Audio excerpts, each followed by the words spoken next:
所有案子的缘起，无非是一个“玉”字。这活人下葬，怨气太重，要用这桃木钉钉住身体。这案子我来查。凶手为何要把他们所有人都杀了？有些东西比我们想象的更危险。你能把看过的东西悉数记住，你来助我一臂之力。幻术，那些人有吞天的能力。15年前，我家中突遭灭门，他们杀了那么多人，我一个一个找，总会找到的。县主总是这样影响我。如果我这条命能换来一个真相，便值了。这是我的代价。调查！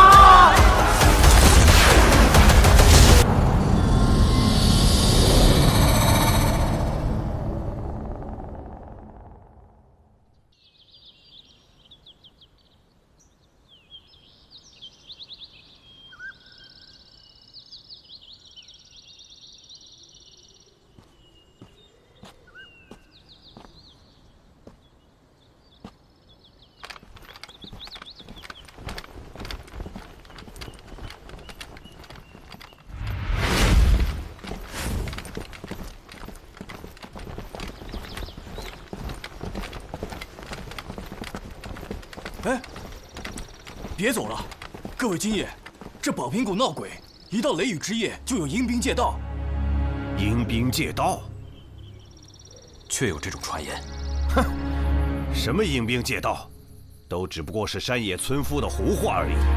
我堂堂荆州府的将士，岂能给鬼让道？今儿老子就在这歇脚了。去。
知罪。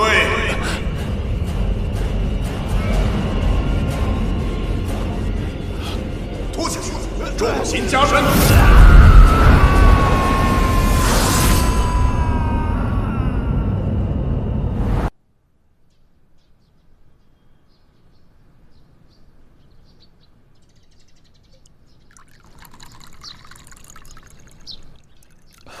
陆尚书，您实在太客气了。理应是下官奉上好茶，请您才对。李少卿，这又不是在朝堂之上，何必拘泥礼节？今天在我这儿，不谈官阶，只论兄弟。请，我来。恕陆某直言，六部下945间，我最欣赏你们大理寺的行事做派，区数月屡破奇案。陆某实在佩服。尚书过奖了，若有需要在下效力之处，还请尚书明示。我想请你帮我找一个人，这个人现在就在长安。报，尚书大人，大理寺黄三炮有事禀报。请他进来。是。小人见过陆尚书，公务紧急，还请陆尚书恕罪。无妨。是。老大，有案子，我们得走一趟。在哪儿？广云山，宝苹果。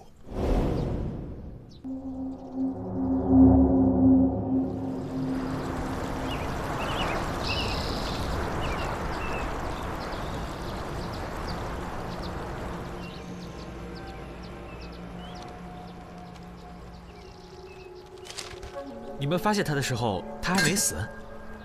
正是，发现王统军的时候，他还有一口气。这个死因已经很明显了，利刃避开了心脏，凶手是诚心要折磨死者，让他一点点的血尽而亡。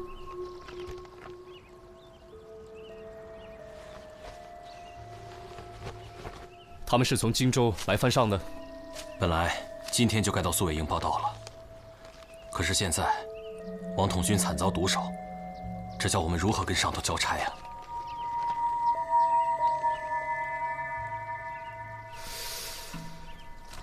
这是阴司的鬼符，你们发现王统军的时候，这东西就在。我们发现他的时候，鬼符就已经插在胸口了。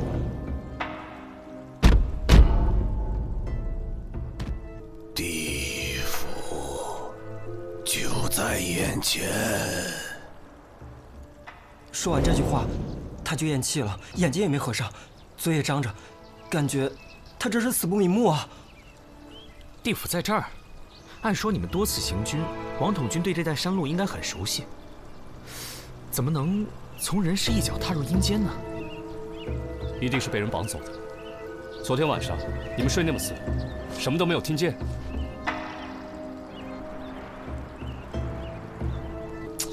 有话快说，昨晚到底发生什么事？阴兵借道，昨晚就被我们碰上了。阴风阵阵，人喊马嘶，鬼哭狼嚎，脚下的地都在颤抖，可就是什么也看不见。听说是前朝将士在此过路时中了埋伏，全军覆没，将士们怨念不散，变成了阴魂。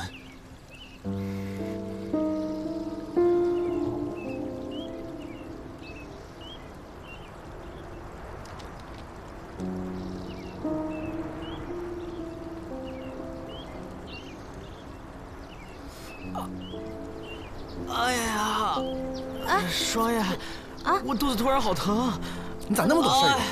我头也疼，哎呀，快扶我回去！没事吧？哎呀，你这突然的怎么回事啊？那个副将感觉有点问题啊。有啥问题？只是感觉而已。能不能走快点？好饿，好难受啊！走。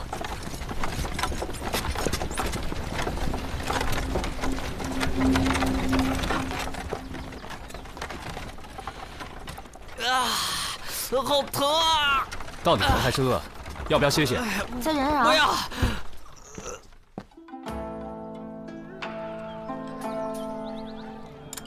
我吃完了，你们慢吃啊。我也吃完了。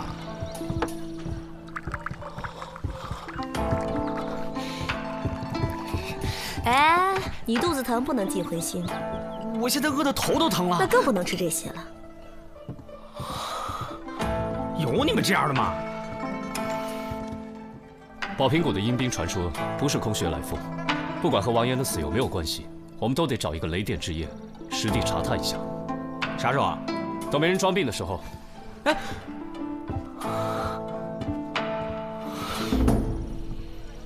哎，我说，你真的头疼？没有。小心啊！最近城里的瘟疫开始扩散了，按这个速度，很快就要封城了。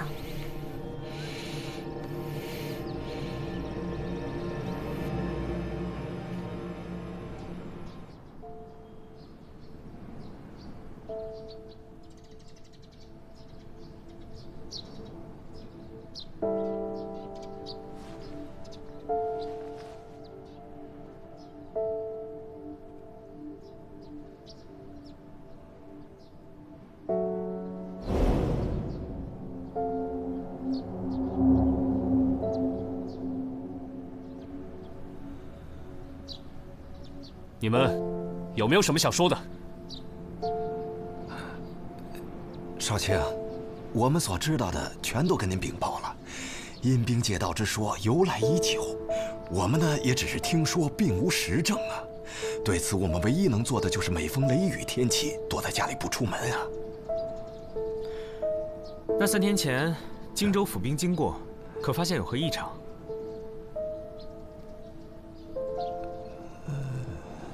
没有。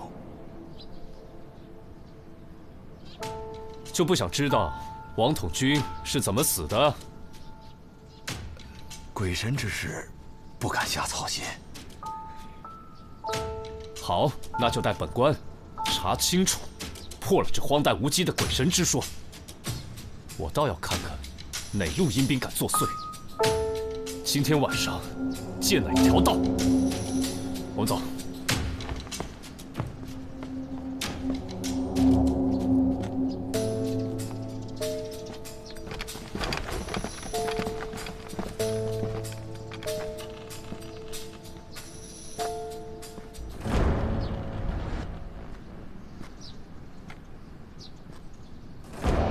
今晚谁都不许睡。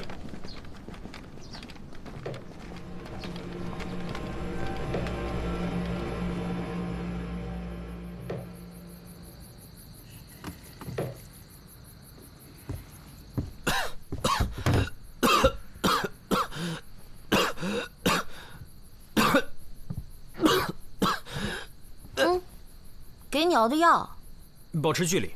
你要是喝了这个再不好，我得叫四娘把你给关起来。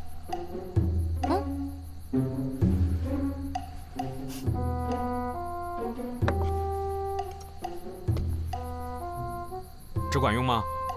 当然了。你还医好过谁啊？后院的马。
家书，家属，而且应该是长安本地人。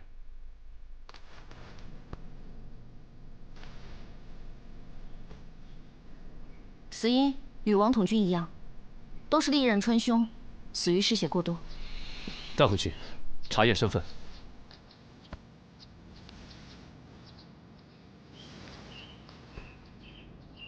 昨晚这是怎么了？阴兵没见着，倒又死了一个。你们大家昨晚睡得好吗？跟你们一样，整宿没睡。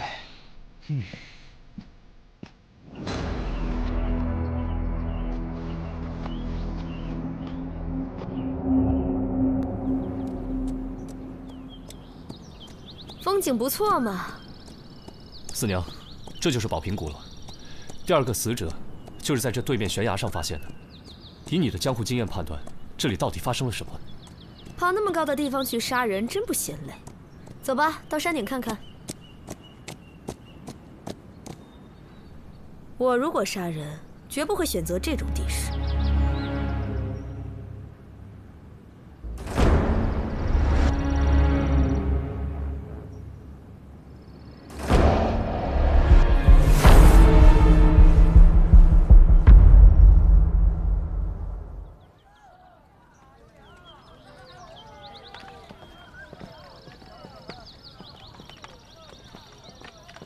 救命啊！救救我！救救我！救救我！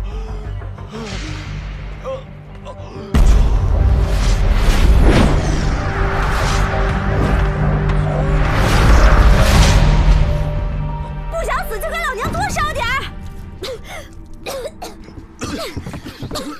现在闹瘟疫，传染性很强的，一不留神，传完就是死城了。墙角也多撒点啊，还有地上。真是倒了8辈子血霉了，生意刚有点起色，又没人来了。萨摩，又死哪儿去了？给我出来！四娘，四娘，四娘，四娘，后院吧，那2头猪啊不行了，要不……不行，小白和花花是我亲手养大的，赶紧给我找兽医，必须给我治好了。萨摩多罗，人呢？给我滚出来！滚出来呀！哎，萨摩，过来歇会儿。哎呀，还是李少卿心疼人呐。第二个死者张大福是长安市郊的农民，家里还有几亩田，生活不错。还有，他7、8年前入伍打过仗。后面的你猜猜？原来跟过王统军吧？正是，后来负伤退伍了。我看过他的手，是惯用兵器的，而且武艺还不赖，当兵也不是小卒子。老大，武侯部送了一个人，可能和案子有关，暂时安置在樊舍的客房里。什么人？书生模样，现在昏迷着，说是差点死在宝瓶谷。哎，老大，慢点走，别磕着。书生模样。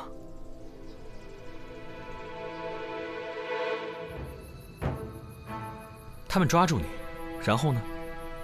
都对你做了些什么？审判呗。审判？你之前做过什么？还要劳烦阎王爷亲自审？我没有，我只是从那路过，我什么都不知道。我一向清白做人，他们凭什么找上我？为什么是我？别激动，别激动啊！看着挺斯文的，练过呀。没事吧？没事啊。你再好好回忆一下，审判的内容是什么？他们说了什么？说了什么？说了什么？记不清了。我当时吓傻了。啊！那些武场和判官就在我眼前晃着。什么判官？具体说。还能有谁？难道你们连地府的情形都不知道吗？太可怕！都是鬼啊！好，好，好，不问了。你说，你之前走过那条山路？走过。那你能不能把那天的路线画下来？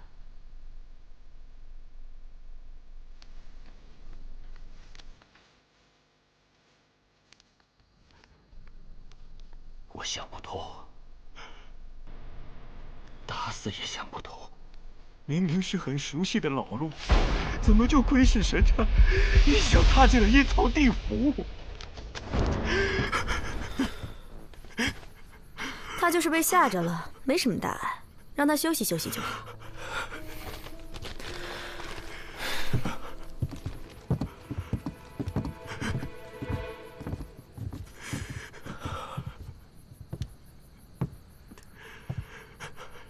你好好休息休息吧。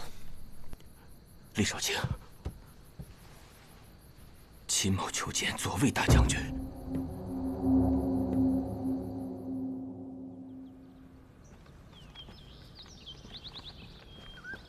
这怎么看都是普通山路啊，来回就这一条路，怎么可能通到别地儿啊？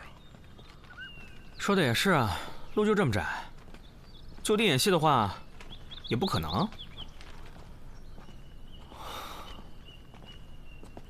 到前面看看。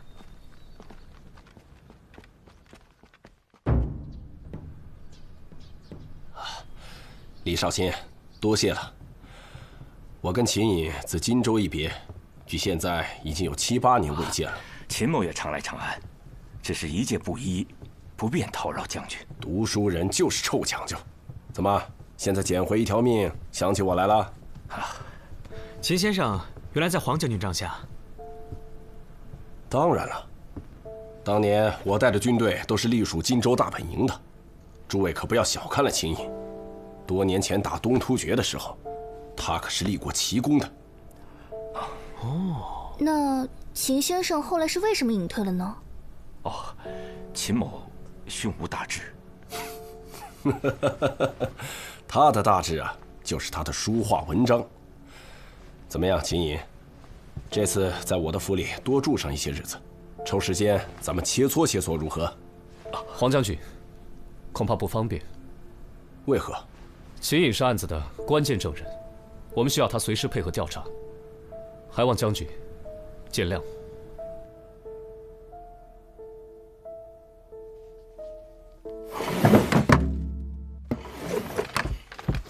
大人，全城搜了一遍，没找着人。偌大的长安城，你们2天就搜遍了？你们左侯卫就是这么办差的啊？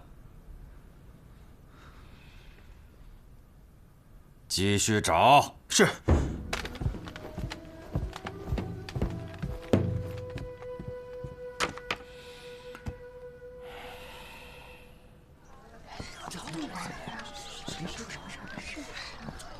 见没见过这人？站住！没见过。走吧。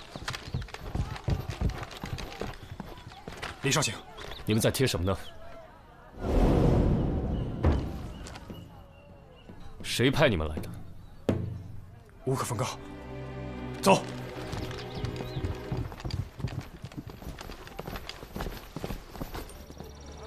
都让一让啊！让一让！让！近日，长安城内疫病蔓延，民众外出务必遮住口鼻，如有咳嗽、发烧等症状，应尽早报官，紧速隔离。知情不报者，必依法温处。这边。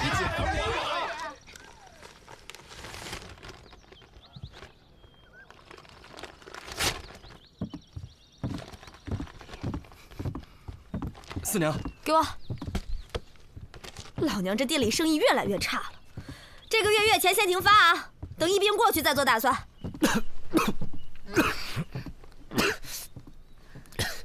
王延庆和张大福3个人都在宝瓶谷误入阴司，他们之间的联系很明确，都曾经在黄显忠帐下效力，参加过对东突厥的几次作战。7、8年前，东突厥和大唐常起冲突，但规模都不大。我前2天去兵部查档案，陆明好像还不太愿意配合。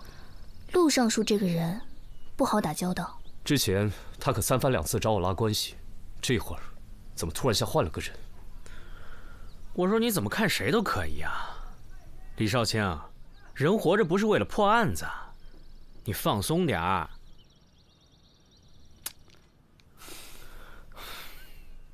不过我倒是觉得，这个秦隐好像有什么瞒着我们，不妨再审审。磨蹭什么？还不快招！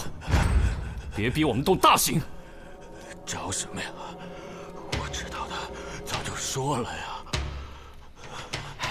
我劝你啊，能写的就赶紧把它写完。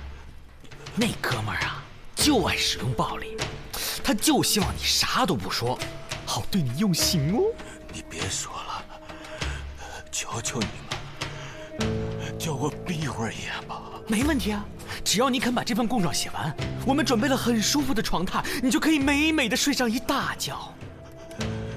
少来这一套，老子好歹也曾在军中服役，有种你们就折磨死我吧。最近朝中不太平啊，兵部的陆尚书和左卫大将军针锋相对，明里暗里拉拢各派势力，朝中百官人人自危呀。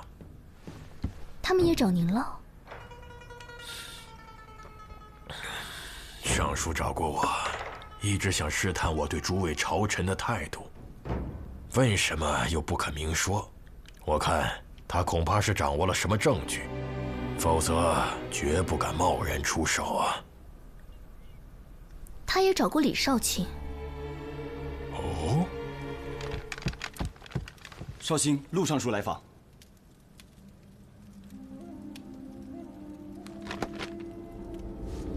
请他进来。李少卿，陆某不请自来，冒昧了。陆尚书，不知此次前来有何贵干？来了解王延案的进展呢。荆州府统军出了这么大的事情，兵部理当过问呐。以王统军的军阶，你们应该素未谋面吧？陆尚书，您真是有心呐。陆尚书，大理寺的特别案件，在未审理之前，都需要保密。哦，属李某，无可奉告。哦。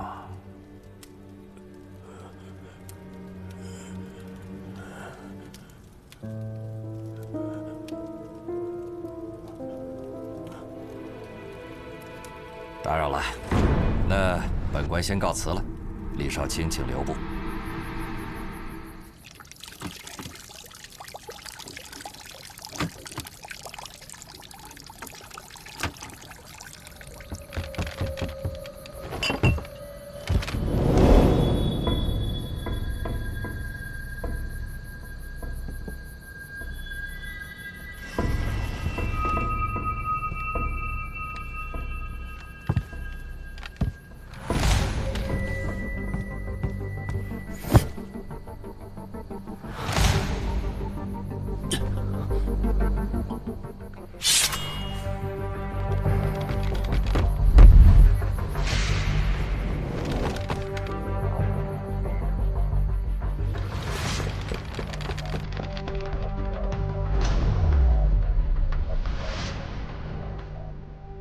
都看清楚了吧？有什么要说的？有些话现在不说，可能你这辈子都能记不住。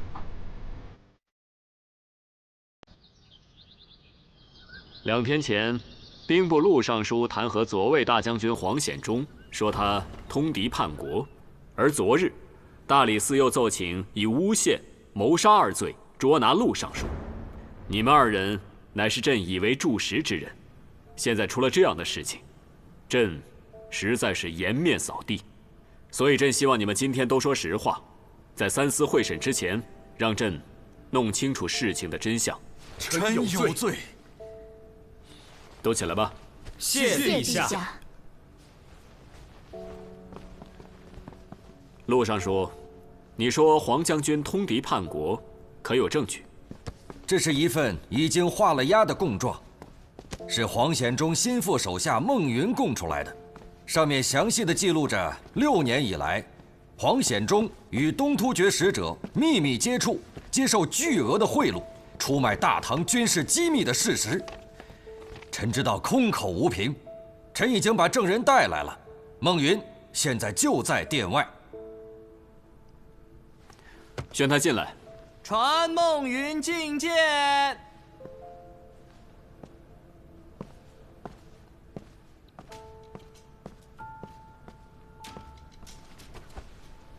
草民孟云，拜见陛下。孟云，这供状是你亲笔所写，签字画押的吗？回陛下，是。你是黄将军什么人？我名义上是将军府的书吏，大概6年前开始替他处理机密事务，但据我所知，在那之前，将军就已经被策反了。因为从8年前开始，他就率领部下在边境与东突厥作战，实战时刻，长期驻扎。和敌国细作有相当多的机会接触，逐渐被渗透。你要朕相信你说的话，可是要有实在的凭据啊！回陛下，有，这是从去年春天起，东突厥特使阿史那多莫送来的3封密信和2次交易的酬金礼单。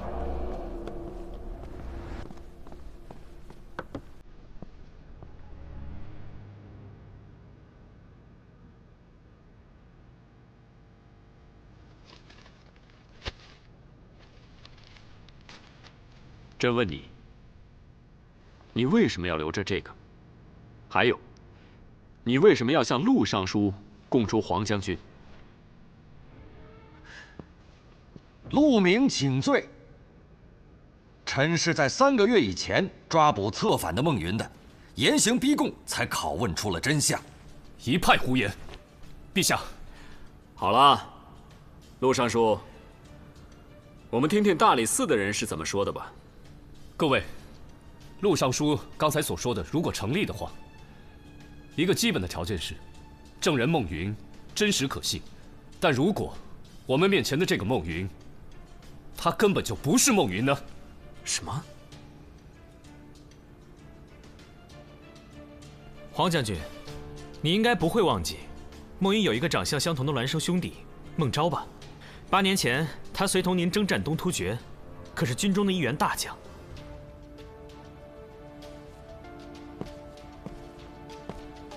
你仔细看看，这位到底是不是孟云？如果看脸认不出的话，还可以看手吗？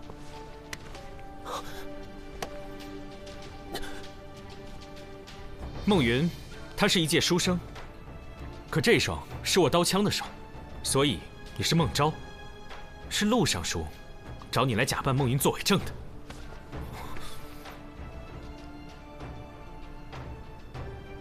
萨摩多罗，你是怎么知道两兄弟的事情？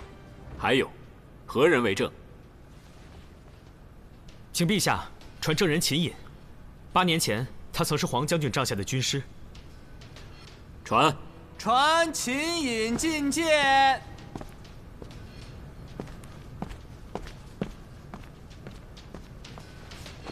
叩见陛下。秦隐，萨摩多罗的话可属实？回陛下，萨摩多罗所说句句属实。当时黄将军从军中挑出一支武艺高强的先锋队，孟昭就在队伍当中。他的确有一个孪生弟弟孟云留在长安，未曾投军。陆尚书，陛下，臣。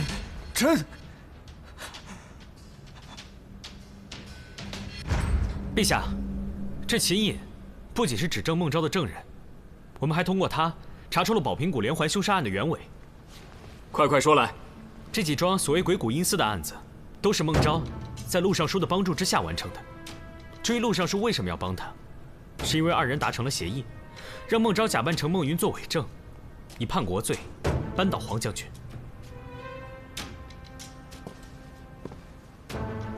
至于孟昭，他为什么要制造宝平谷的惨案？因为他要复仇。复仇？为什么事情复仇啊？那是7年前的一件军中密事，我们不眠不休审问了秦隐3天2夜，他才把事情说出来。这便是秦隐的供状。当时大唐和东突厥打了1年，战事焦灼，边患不断，于是朝廷秘密授意黄将军组织了一支精锐部队潜入敌国，暗杀竭力可汗。但行动失败后，先锋队被俘。随后大唐却拒绝承认他们的身份，因为暗杀手段太过阴毒，一旦承认，便有损大唐国威。此举对于将来和邻国的关系也是一个隐患。那些参与行动的将士们都……唯一一个活着逃出来的人，便是孟昭。所以孟昭的复仇心情情有可原。在宝平谷误入阴司的3个人，都是孟昭的复仇对象。王统领作为当年的指挥官，见风使舵抛下了部下，而秦隐是那次暗杀行动的谋士。至于张大福，当年也是先锋队的队员，后来假装负伤中途退出，最后还平安退伍。所以，孟昭设计地狱阴司的用意很明显，他就是要审判这3个人。而他最后一个复仇对象，就是黄将军，因为他是当年那次行动的最高负责人。说我杀人，你有什么证据？这一切要从作案手法说起。受害者们都在熟悉的山路上莫名其妙走进地府，事后在原地却都找不出问题。这是因为凶手们紧挨着原路挖了一条等宽的岔道，再用同样的山石和植被做伪饰，引人走入岔路。借助烟雾，各种假扮的鬼神就忽然出现。之后的事情大家都清楚了，受害者先被审判，后被杀死，然后丢在悬崖上。胸前呢，就放着阴司的鬼符。那凶手为什么要选择在宝瓶谷呢？还有，这阴兵借道到底是怎么回事？所谓阴兵呢，只不过是一种天气现象。这宝瓶谷就是一个口小肚大的瓶状山谷，从入口处吹进来的风就会被聚拢、扩大，就好像瓶子里吹气一样。在具备特定条件的夜里，岩壁上被反复扩大的风声、雷声叠加产生震动，就出现了类似战场厮杀的嘈杂怪声，让人联想到阴兵借道。凶手借此模糊焦点，误导我们的调查方向。陛下，臣冤枉啊！臣冤枉啊！他们血口喷人，你们有证据吗？陆尚书正好收到证据。我们重新走访了村民，重审理证。据他交代，2个月前，大概是在6月中旬，他们接连多日看见士兵从长安方向来到宝瓶谷，并且隐约听见开山动土的声音。随后被下了封口令，胆敢外传格杀勿论。根据宿卫营的记录，从6月15到6月底，陆尚书前后8次抽调过左后卫3个小队外出执行任务。照这个人数和时间，足以在宝瓶谷修出条假路。陆尚书，这算不算证据呢？我派遣士兵是为了搜查孟云，我抓捕了他，拷问了他，但是他跑了。为了抓他，你甚至不惜制造假疫情，想让长安封城，以便瓮中捉鳖。找一个孟云需要这么兴师动众吗？就是因为抓不到他，找不到他，我就没有证人呐，没有证人，所以你就承认他是假孟云了？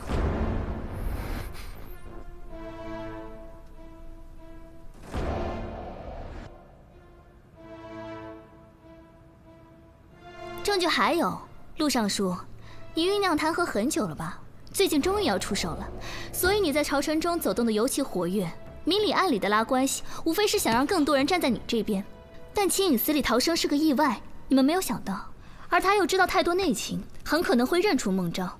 为了确认此事，陆尚书特地把孟昭打扮成随从，带他来到大理寺，以询问案件进展为由，见到了秦颖，发现他确实认得孟昭。之后孟昭就夜闯客栈，来到秦颖房间，想对他下手。幸好我们提前做了准备，夏魔和秦颖就躲在院角，亲眼目睹了孟昭翻墙的全过程。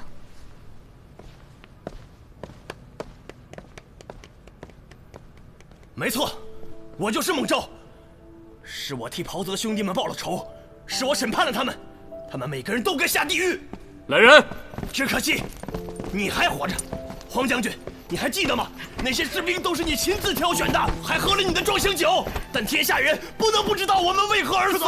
你知道，朝廷知道，太上皇知道，你们为什么要假装不知道？为什么？陛下，臣……行了，除了陆明还有黄将军，其他的人都退下吧。草民告退，臣告退。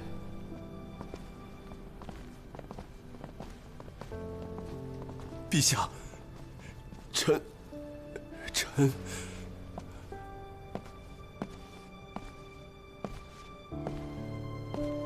陛下，臣……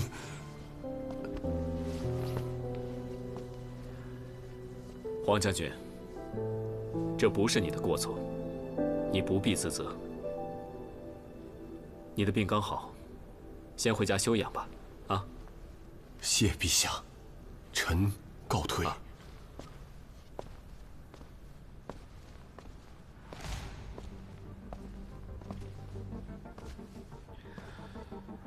谋杀、诬陷2罪并罚，丢光了朕的脸面。朕的身边不需要你这种乱臣贼子。陛下，行了。陛下，陛下。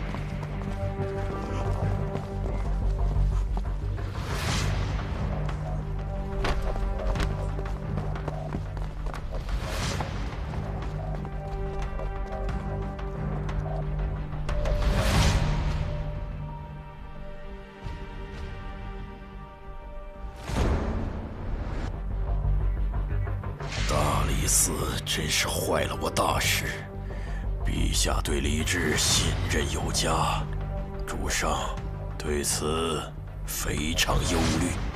属下明白了，你且放手去做，必要时，是否可以？